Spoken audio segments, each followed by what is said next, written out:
les écoles du dimanche, la clé d'un avenir meilleur.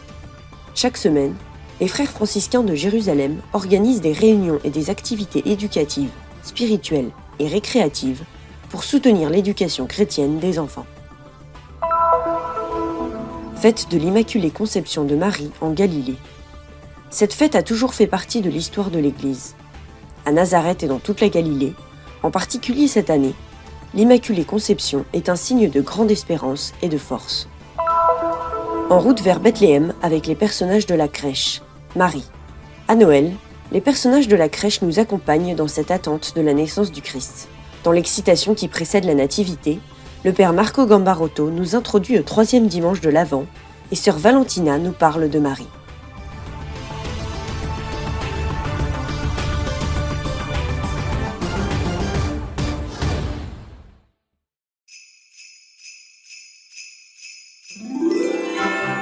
Les frères mineurs de Jérusalem emmènent les enfants qui composent le petit troupeau chrétien de la ville à leur école du dimanche, afin de répondre à leurs besoins spirituels. L'objectif de cette école tourne autour de l'éducation chrétienne des enfants. Le but est qu'ils puissent comprendre et appréhender l'amour de Jésus, non seulement à travers diverses activités, comme la danse et la musique, mais aussi à travers leur relation avec lui. Nous utilisons également des PowerPoint, des vidéos, des pièces de théâtre et d'autres formes d'art pour leur transmettre les idées fondamentales de la foi chrétienne. C'est au Collège des Frères, situé dans l'enceinte de la vieille ville, qu'a lieu cette initiative. Pour que les enfants n'aient pas l'impression de se retrouver en classe, nous commençons par une séance de gymnastique.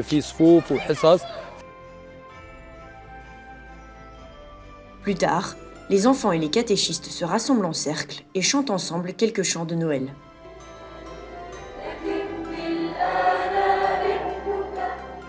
Ensuite, ils sont répartis en groupes selon leur âge. Pour parler de Noël, nous utilisons la figure de la Vierge Marie. Dimanche dernier, le thème était l'annonce de l'ange à la Vierge à Nazareth, tandis qu'aujourd'hui, c'est la visite de la Vierge à sa cousine Élisabeth.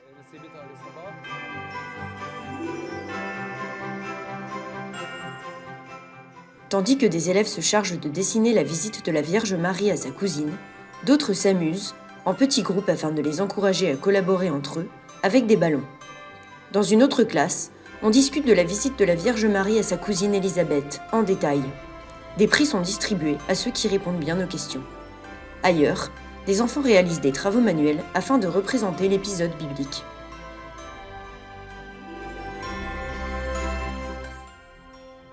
Ici, je m'amuse avec mes amis, et les activités organisées sont très intéressantes. Plutôt que de rester à la maison et de m'ennuyer, je préfère venir ici, parce que je peux jouer et rencontrer de nouvelles personnes. Les enfants se voient également offrir un goûter. La participation à cette école du dimanche est gratuite. Elle est l'expression de l'amour de Jésus et de sa volonté d'accueillir les enfants sans compter.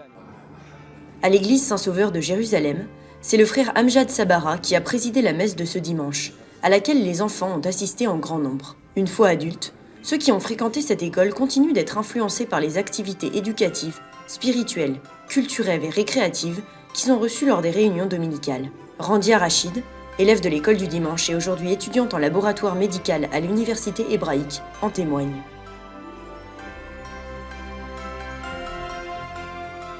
بلشت من صغري في مدرسة الأحد تربينا غاد على كل إشي بخص تعليم مسيحي كل إشي بخص. Enfant, j'ai fréquenté l'école du dimanche et j'ai été éduquée dans les principes et les valeurs de la foi chrétienne.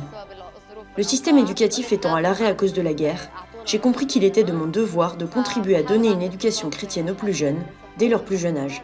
كل إشي لازم ياخذوه من تعليم مسيحي من إرشاد كل إشي ممكن يكون بخصوص تنشئة صحيحة للبني آدم من وهو صغير. Ces écoles du dimanche franciscaines sont la clé d'un avenir meilleur.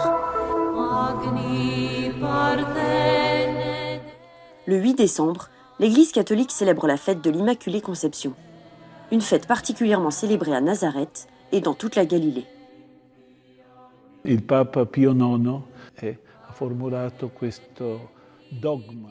C'est le pape Pie IX qui est à l'origine de ce dogme de l'Église. qui s'inscrit dans toute la tradition de cette dernière. De nombreux saints abordent d'ailleurs le thème de l'Immaculée Conception. Questo tema, la Immacolata Concezione di Maria. E già dall'inizio del cristianesimo si sviluppa. Le christianisme s'est développé d'abord ici, en Orient, au cours du IIe siècle, puis en Occident, un peu plus tard, notamment à partir du XIIe siècle.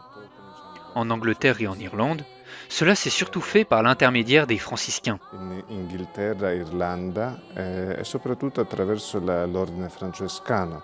Le stesse apparizioni di Maria, per esempio, quando è apparsa. Même lors des apparitions de Marie, celle-ci déclare qu'elle est l'Immaculée Conception. C'est arrivé à Lourdes, par exemple, et aussi à Ratisbonne.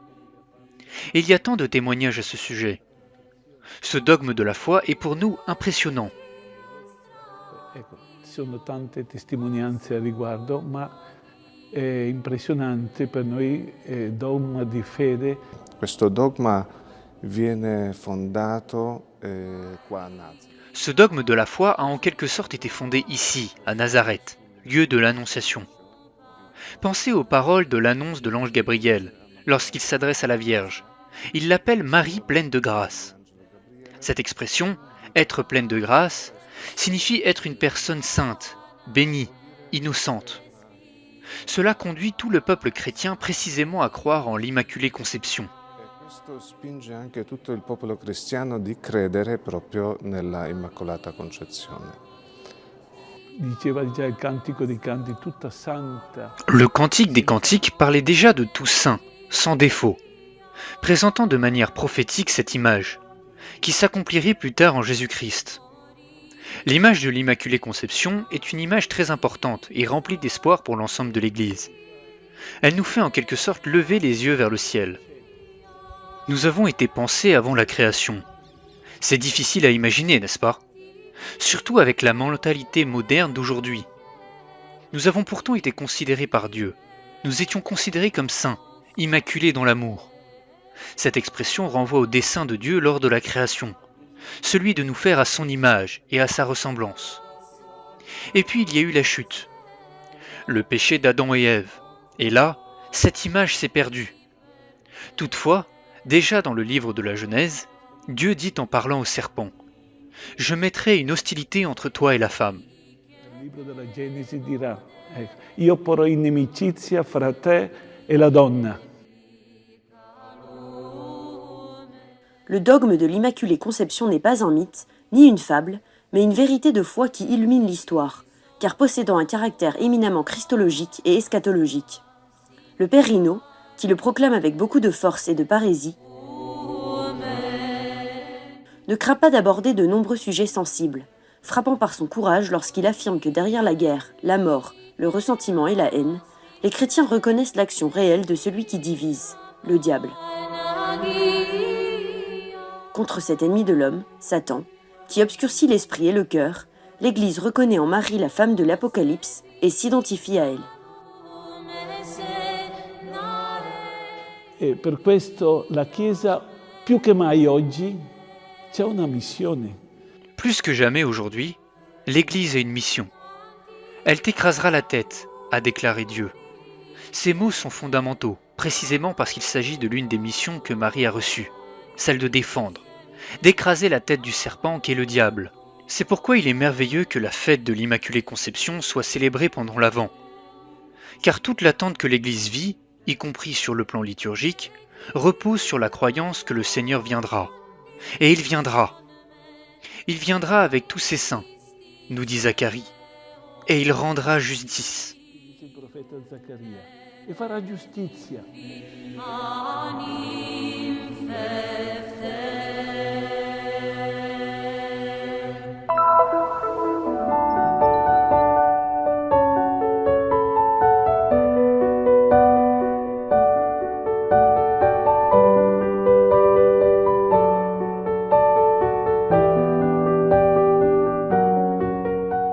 Il Vangelo di questa domenica, la terza domenica di Avvento, ci sorprende. L'évangile de ce dimanche, troisième dimanche de l'Avent, nous surprend par une annonce inattendue, presque inopportune face aux difficultés que connaissent encore le monde.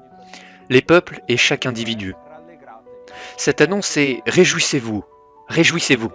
Aujourd'hui, l'Église, dans sa fonction prophétique, vous invite à vous réjouir. Se réjouir de quoi? De la lumière. L'évangile de ce dimanche parle de la lumière. Dans l'évangile de Jean, la lumière est toujours liée à la vie. Aujourd'hui encore, quand un enfant naît, il est mis au monde, on dit qu'il vient de la lumière, qu'il voit la vie. Ici, cette lumière est la vie que le Seigneur veut nous donner. C'est le cadeau qu'il a préparé pour nous en ce Noël. Le Seigneur veut faire naître en nous une nouvelle manière de vivre. C'est ce que le Seigneur veut faire avec nous en ce Noël. Et face peut-être à nos incapacités, à nos limites, à des situations que nous n'acceptons pas, que nous voudrions changer, même dans nos péchés et nos souffrances, le Seigneur veut nous faire renaître. Ainsi, aujourd'hui, le Seigneur, dans les douleurs de l'enfantement que connaît Marie, veut nous donner gratuitement ce nouveau mode de vie, qui est un don. Et si nous le lui demandons aujourd'hui en cette solennité, le Seigneur nous la donnera parce qu'il l'a promis au monde. Au centre de cette solennité, il n'y a ni nous, ni les lumières, ni les fêtes. Nous sommes importants, mais le centre, c'est le Christ. Le Christ aujourd'hui qui veut venir à nous.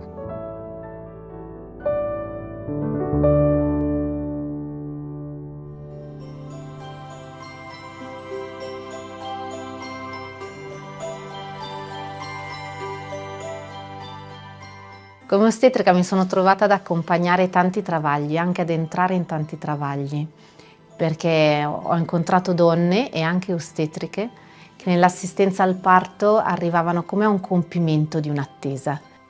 En tant que sage-femme, je me suis retrouvée à assister beaucoup de mes collègues, voire à me faire épauler par ces dernières. J'ai rencontré des femmes et même des sages-femmes qui venaient assister aux accouchements pour répondre à une attente.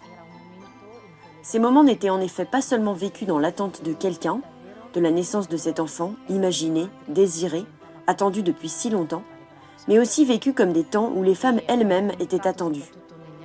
Leur maternité, avec un bébé dans les bras, devenait vraiment concrète. J'ai rencontré, surtout pendant les années où j'ai travaillé à l'hôpital Saint-Joseph, ici à Jérusalem, des femmes palestiniennes, des femmes juives et des femmes étrangères qui, à ce moment précis, sont devenues des personnes à la fois fragiles et fortes. C'est pourquoi nous disons qu'elles sont désarmées, parce que la vie accapare toute l'attention. Et elle a toujours été très belle, même dans les moments douloureux, même lorsque les choses ne se déroulent pas comme prévu. Car bien sûr, il n'y a pas que l'attente concrète d'un événement à venir. Il y a aussi une attente de certains espoirs, certaines visions, de sorte que l'accompagnement devient aussi une tentative d'aider à accepter ce que la réalité finit par présenter. Si nous visualisons toujours l'attente en l'imaginant comme nous l'espérons, la réalisation de cette attente est plutôt une acceptation. Je vois également toujours le travail de l'accouchement comme le passage pascal.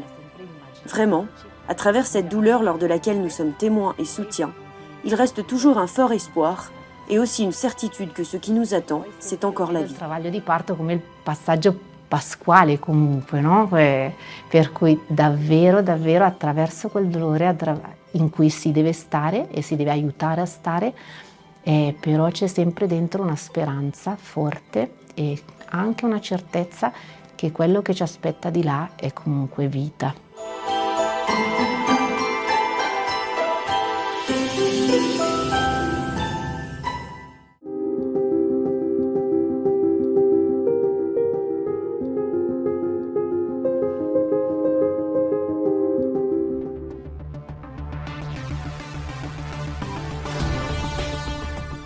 Un geste de solidarité pour soutenir les lieux saints et les besoins des frères sur la terre de Jésus. Nous collaborons à la mission de la custodie de Terre Sainte. Nos comptes se trouvent dans le QR code, le code QR.